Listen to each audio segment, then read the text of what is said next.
probably tired of hearing it. I'm tired of hearing it too, right? We just entered December. There's a bunch of videos. There's only 30 days left in a year to get your goals and a blah, blah, blah, right? And they mean well. Don't get me wrong. Like, people, one of the best ways to motivate somebody, is to put their back against the wall, to heighten the sense of intensity, to make people feel like, you got to get it in, right? It's an old way of inspiring people. The method is a little dated, right? Because what ends up happening is, what people fail to either see or admit is that it's the holiday season, right? And not only is it the holiday season, the weather is colder. A lot of things shut down. The music industry shuts down. A lot of, it's a winding down of the year. You're going to have family in town. You're going to be doing events and, Christmas or whatever you celebrate. And that's actually the hardest time to gear up or start up or to finish something, right? Like, ideally, you want to start at the beginning of the year and then have that momentum going into the holiday season, have some type of habit set up, have some type of routine set up. So when the holiday season come, you're able to enjoy it, but still have, what's important at the top of the docket. So those videos that come out, it puts that pressure and really creates anxiety for some people because it gives you this false sense of it needs to be done by now, or it's considered a failure, or your year is considered a failure, when it's not. So this episode, I wanted to talk about the mindset on how we look at time and how you can have time work for you, right? So the first thing is get rid of that.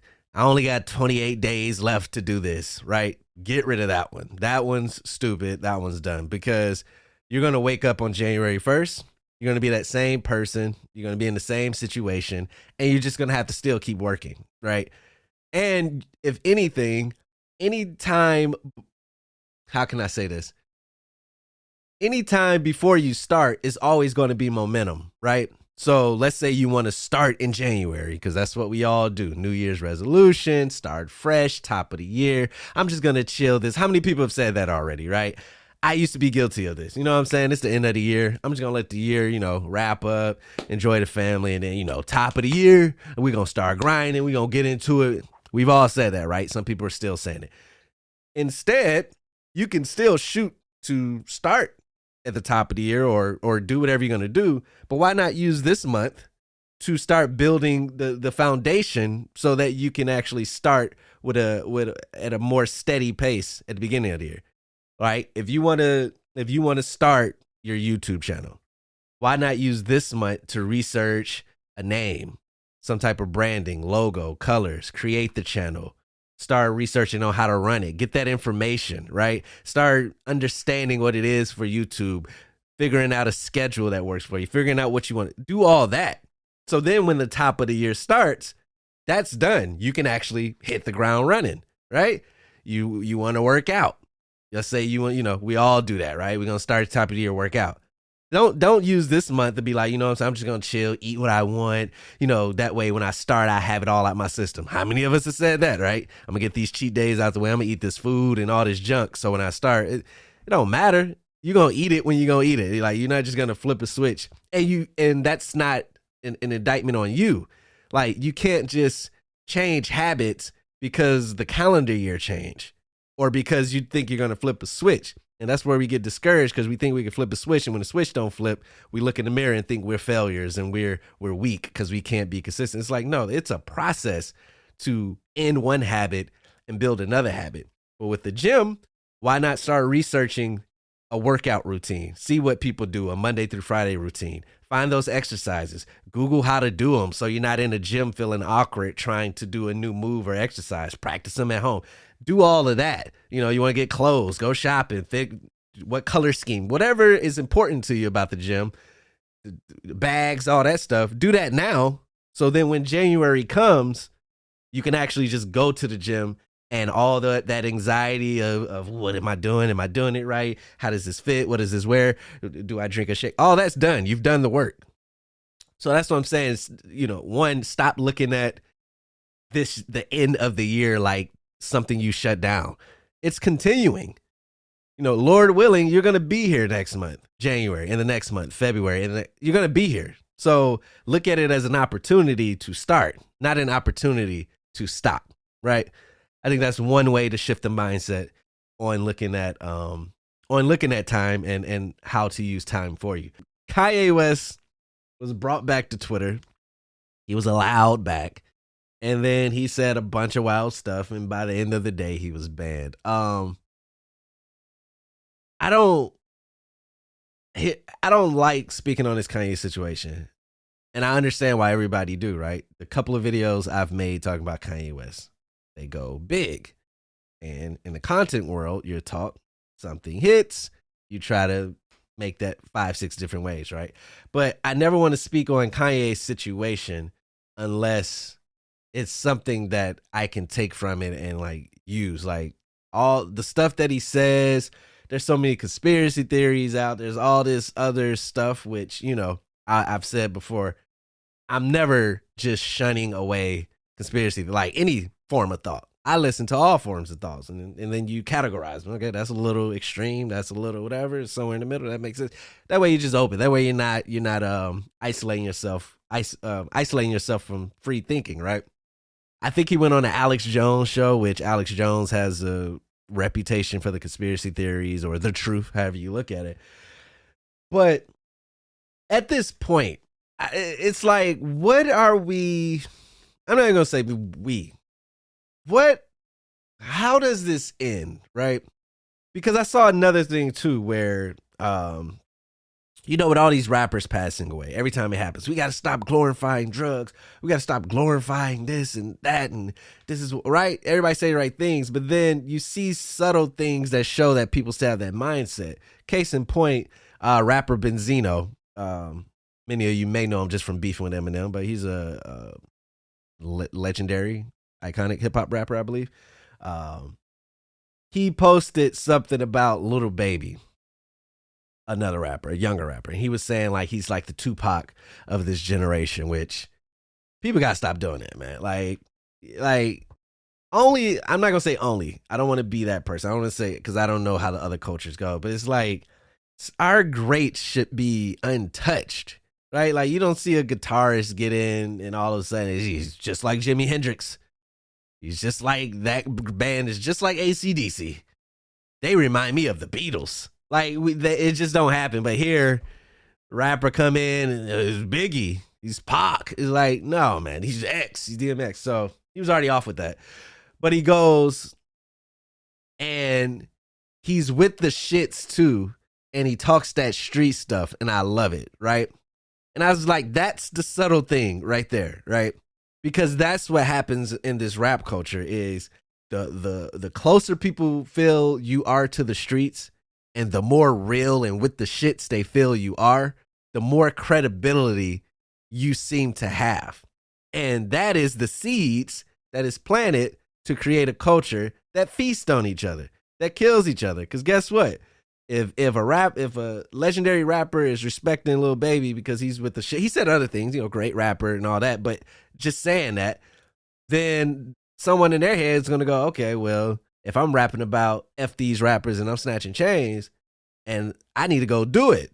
So then they know I'm with the shits. They know I'm in the streets. Like there's such a glorification and a love for as close and as dangerous as a rapper comes off, or as close as they are to the streets. Like, and that is literally the reason why you get rappers getting, now I'm not gonna say the reason why, a reason why you're getting all these unfortunate passings of rappers, most of them due to gun violence, most of it due to chain snatching, or you said I was snitching, or you talking shit online, or whatever. When you see me in my city, blah, blah, blah, they getting robbed out in LA and Chicago. It's like, because it's a cycle.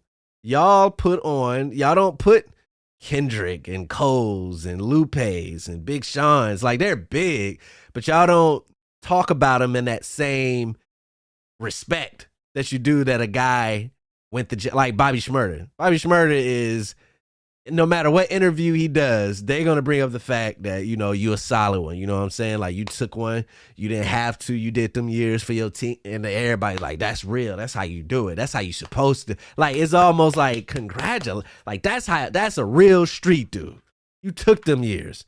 And it's like, cool. That's his life. So he had to make that decision. But to sit there and act like we're going to applaud it as if that the overall situation was bad. Like, they still did what was said was done and still was involved in whatever. Like, and that's the culture we're trying to stop and get away from, because it's cool until it happens to your favorite rapper, until it happens to your favorite singer. Then it's a problem. As long as it's happening to black folks in the streets and neighborhoods with no names in there, we're cool. Yeah, gun them down, beat them up, stomp them out, start, smoking on that pack, blah, blah, blah. It's like, that's the cycle. And I just sit back and I'm just like, it's, I don't even know the right choice of words, but it's like, just, if you're gonna co-sign that, and that's what it is. There's no compromise when it comes to this. A lot of people want to, what's their thing? That's my story. I'm just telling you my story. That's all I could tell. That's all I know. And it's like, cool, I get the first album, but your first album goes successful. Your story now should be tours, lavish lifestyle, business, traveling the world, meeting new cultures, meeting new people, trying new foods, buying new things, taking care of your family, investments, business, sporting events, meeting celebrities, new shit. That should be, because that is your life. So then why would you then go back and make another album about selling this, cocaine, popping this, pop that? If a dude ran in, weed was jacket, like, why? I mean, I get it. That's your story, but like, you're 3-4 albums in, you're still telling the same story. So when I say there's no compromise, it's basically, we cannot support that shit if we don't want it to continue to come back and bite us in the ass, basically. Right? We have to stand and basically, one of my favorite rappers is Jeezy, and I always say I don't relate to any of his music, but you just feel it. But I'm even saying that as a Jeezy fan, like Gucci, all of them, like, if they're gonna, I think Gucci is actually came out and was like, stop dissing the dead. Like, he's on that path, but it's like, if they're gonna keep doing it, we can't support it, right? And people are like, it's just music, y'all. The movies do this. It's cool, right? But the movies aren't getting people shot, or maybe they are. The music is, apparently. The rappers are dying, not the actors. It's the rappers that are getting killed. So there's no compromise with it, I guess is my point. Like, you either have to start championing lyricists and hip hop and graffiti and art, what it was, and the culture, and shunning that. But what do the trick with that is, most of these dudes who come from the streets come from the mud, impoverished areas. And so they're getting an opportunity to change their lives, to travel the world, to take care of their families, to employ a lot of people. And it's fantastic. I get it. But like, if it's by way of glorifying violence, drugs, guns, and all that, then, that's where we are right now in hip hop. It's like, we want to see our guys win. We want to see them dudes from the streets have another option, making legal money, not having to stay in the street. We want to see that. But we also we want to decrease or get rid of the glorification of streets, drugs, and violence. And until a hard stance is taken, you're just going to have rest in peace. We got to stop. Hey, pop my gun. Bah, shoot them if they run. Man, we got to stop. It's just going to be that the whole time. So I saved myself. I'm mad too, because I felt like I had a point. I may have said it. I'm gonna go back and edit and see about the time. But what a great little brain fart. Like I said, I'm leaving it all in. I don't care. It's cool. Thank you for listening to another episode of my podcast. Who Got the Aux Podcast? WhoGotTheAux.com. Full audio, all audio. If you don't want to do video, if you just want to have it in the background, or if you don't care to see my face, cool. WhoGotTheAux.com. If you want to see videos and a nice set and other videos that I do, vlogs, how-tos, and all that, YouTube, Who Got the Aux. You want to see me do some goofy shit, some fun shit, TikTok, Instagram, Facebook, Reels, Shorts, all Who Got the Aux. Twitter, Who Got the Aux _. I'm gonna tell you now, I try to tweet. I don't think Twitter's for me, but we'll see. I just got it just in case. Thank you. I appreciate it. Subscribe, follow, do whatever you feel. I appreciate all the love. Thank you for everybody that's sharing, that comments on my videos. All those impressions count. Likes, shares, all that good stuff. I appreciate it. I really do. And don't let time mess with you, man. Start today. It's your time. See you at the next one. Peace out.